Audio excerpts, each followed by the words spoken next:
This is Larry Henares making your day with part 23 of the book I wrote on Philippine history.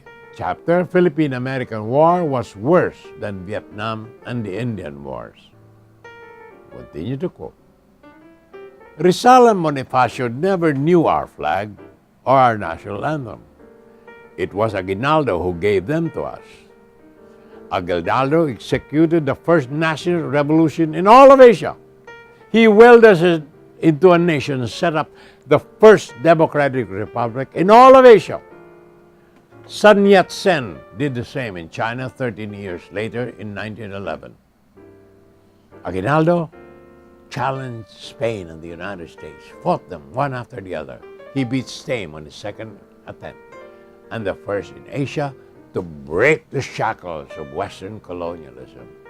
Then he forced the United States to suffer 6 times the casualties and 7 times longer to defeat us than it took them to defeat Spain.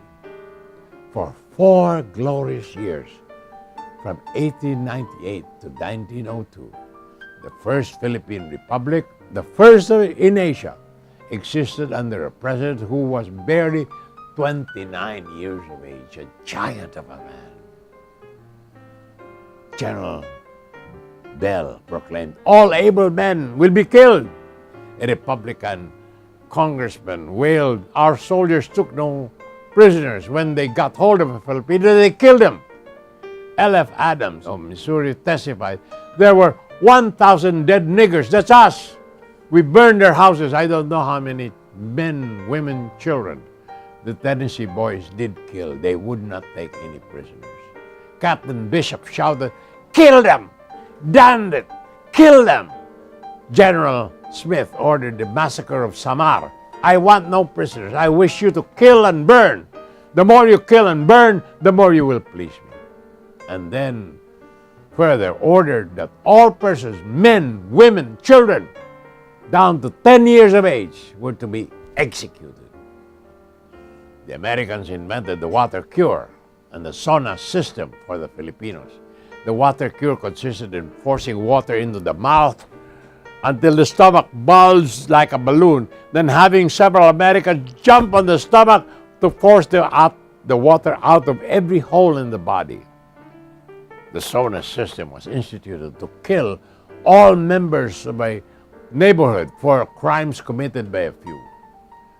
President McKinley himself denounced the sauna system thus. It was extermination.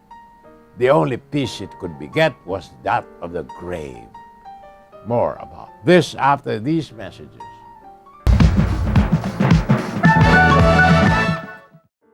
This is Larry Henares making your day with part 23 of a book I wrote on Philippine history.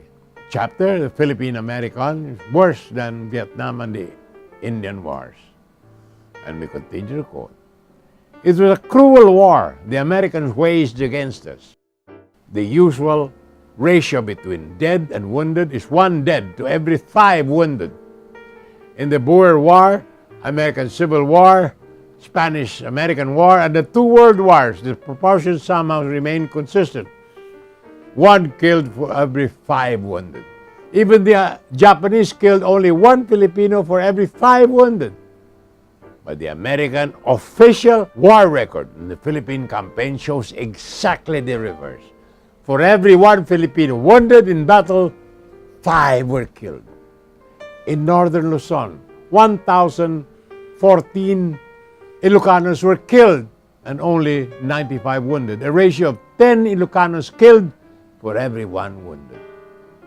Yet the Filipinos resisted the American invaders from October 1898 to April 1902. Almost 4 years, longer than it took the Americans to beat the Japanese. The Americans took 6 months to defeat Spain and 42 months, or 7 times longer, to defeat the Filipinos. The Americans had 6 times more casualties fighting the Filipinos than they had fighting the Spaniards. Now, I cannot understand why intelligent people like Dong Puno and Vicente Albano Pases should insist that June the 12th, 1898, was not a really independent state because we did not become fully independent till July 4th, 1946. By the same line of argument, July 4th, 1776 was not the real independent state of the United States, since at the time, many colonists called Tories, especially New York, wanted to reconcile with Mother Britain, which still occupied most of the territories. It was not till 5 years later, on October 19, 1781, when the British General Cornwallis surrendered to Washington's forces.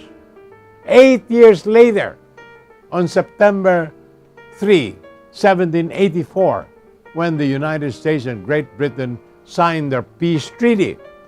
12 years later, on March the 4th, 1789, when the U.S. Constitution went into effect. And 12 years later, on April 30, 1789, when Washington was inaugurated president, that the United States became truly independent.